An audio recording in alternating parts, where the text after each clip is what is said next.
Vous êtes sur la chaîne du développement. Bonsoir et bienvenue dans cette édition. La zone industrielle de Glodjigbe offre aujourd'hui des milliers d'emplois aux jeunes. Nous vous emmènerons dans cette édition au cœur de ce vivier de l'économie béninoise.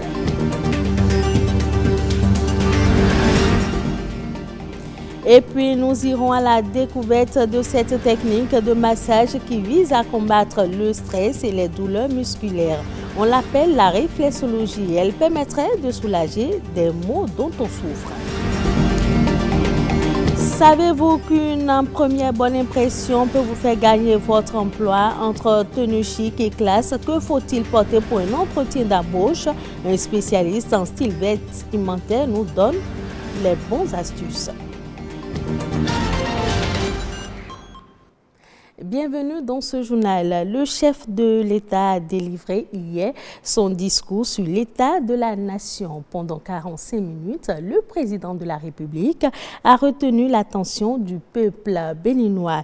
Il est revenu dans son discours sur tous les secteurs vitaux de l'économie béninoise. Bonne nouvelle pour les salariés, à partir de 2023, plus de 60 milliards de francs CFA seront injectés en termes de salaires supplémentaires. Suivons donc un extrait de ce discours. Les travailleurs béninois, qu'ils soient du public ou du privé, vont sur le même marché, n'est-ce pas?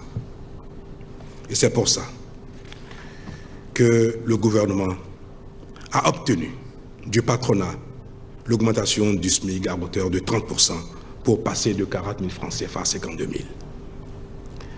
Et je voudrais, ici devant vous, exhorter à nouveau les employeurs privés à observer le même élan, à faire comme l'État et à pouvoir augmenter le salaire des travailleurs du secteur privé.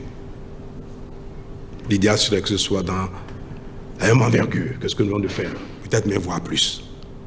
Mais il serait bien pour nous tous, pour les uns et les autres, que ce ne soit pas seulement les travailleurs du secteur public qui vivent l'enthousiasme de notre effort commun. Je voudrais donc inviter devant vous, dans cette salle du Parlement, m'adresser à tous les Béninois, à tous les employeurs privés du Bénin, leur dire qu'il est nécessaire que leurs travailleurs également aient leur part de notre croissance commune. La zone industrielle de Glodjigbe, après sa création, offre aujourd'hui des milliers d'emplois aux jeunes. Dans ce magazine, Ariane Da Silva et François Issou nous offrent une immersion au cœur de ce vivier de l'économie béninoise. Zone économique spéciale de Glodjigbe.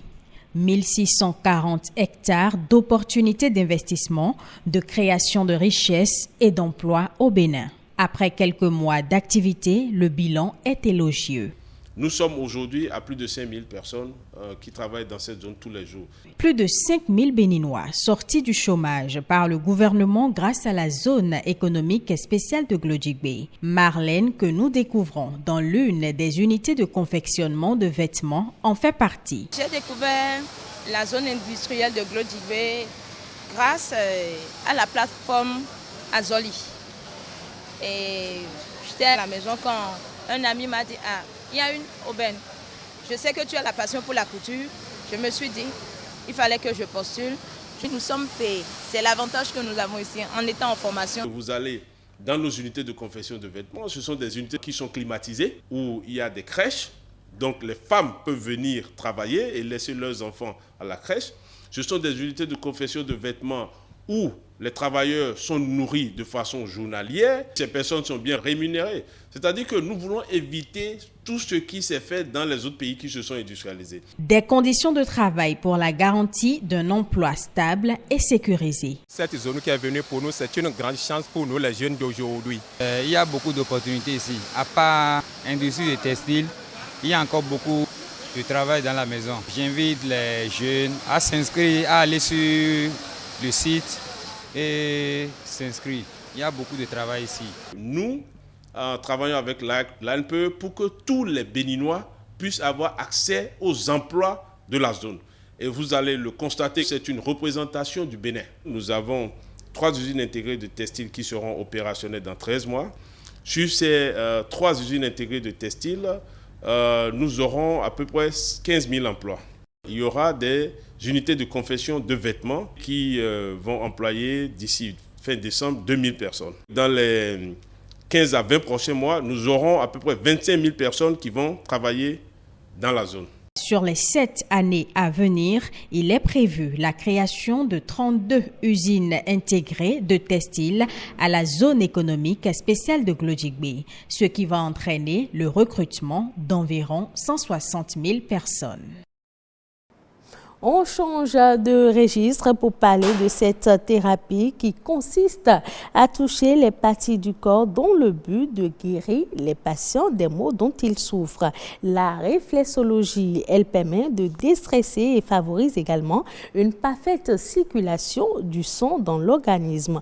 Allons donc à la découverte de la réflexologie avec Sabirat Ao. Guérir par le massage est la spécialité de Gildas. Ce professionnel de santé est passé maître dans l'art de traiter les pathologies dont souffrent ses patients par la réflexologie. La réflexologie, c'est la main. Vous voyez, notre travail se base essentiellement sur les mains. Chaque partie du corps ou chaque organe a un point au niveau des plans des pieds qu'on appelle zone réflexe. Donc, un patient qui a mal quelque part ou bien a mal aux yeux, les problèmes d'AVC, les problèmes d'hyperplégie, d'hémiplégie, les problèmes de paralysie, les problèmes d'hypo et hypertension, problèmes de cœur, n'importe quel problème, nous savons des parties où il faut stimuler au niveau des plans des pieds pour que le patient retrouve sa santé.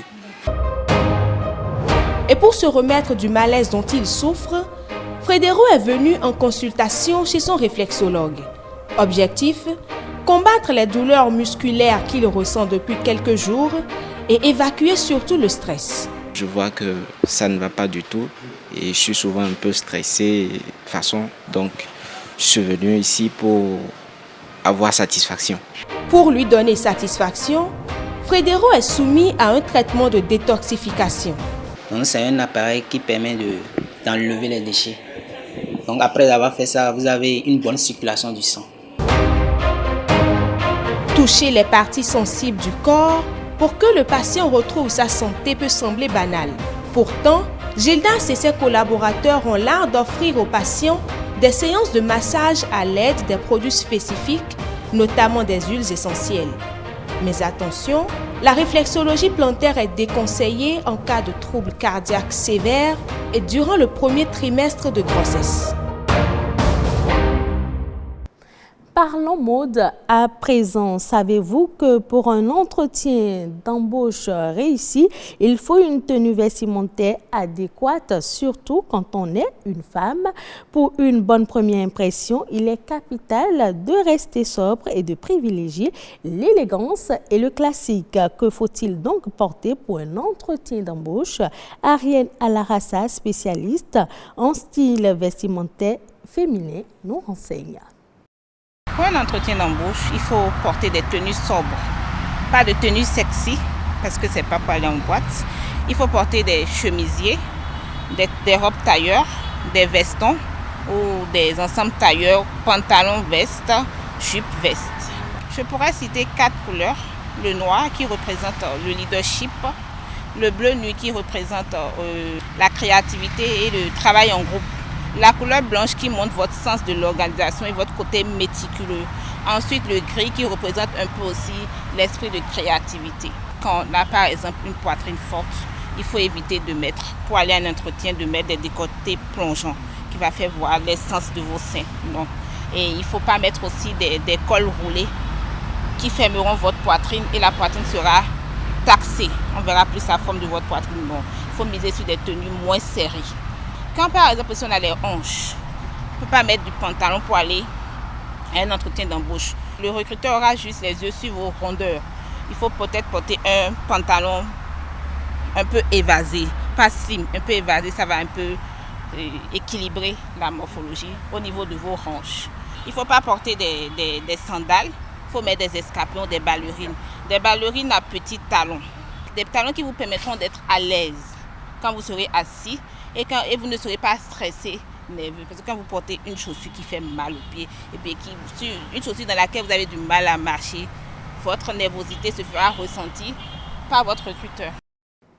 Suivons à présent La Nation en bref, une compilation de l'actualité nationale ces dernières 48 heures au Bénin, présentée par Reine Ouiha. Bonne nouvelle pour les producteurs de soja. Le Conseil des ministres du mercredi dernier a décidé de différer l'application des mesures contenues dans le décret numéro 2022-668 du 12 octobre 2022 portant interdiction de l'exportation du soja grain et fixant les conditions de mise en œuvre de l'interdiction d'exportation des noix brutes, de cajou et du soja en République du Bénin. Ainsi, pour le compte de la campagne 2022-2023, l'exportation de ce produit agricole hors des frontières béninoises sans agrément est désormais autorisée.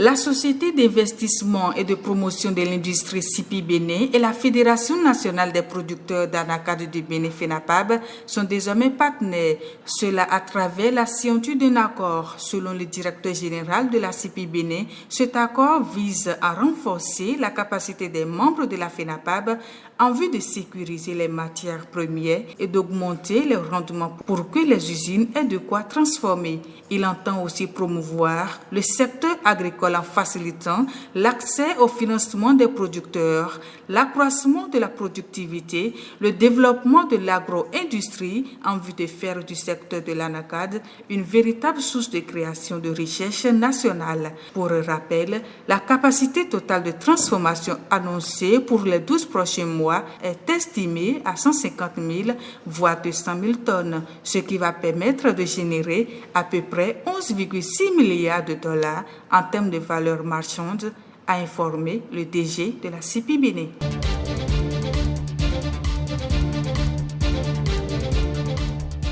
Et puis, bientôt, une loi sur l'activité d'affacturage au Bénin. C'est une technique de gestion financière qui consiste pour une entreprise à confier dans le cadre d'un contrat la gestion de ses créances clients à une société financière appelée affactureur. Il permet donc à l'entreprise de rendre ses créances liquides et de récupérer de la trésorerie. Cette technique de financement s'adresse à toutes les entreprises qui offrent des prestations à d'autres établissements du même genre ou à des organismes publics.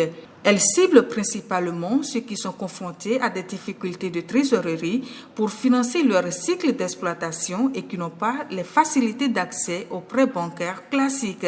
La nécessité d'une loi sur l'activité d'affacturage est une recommandation faite par l'UEMOA en décembre 2020.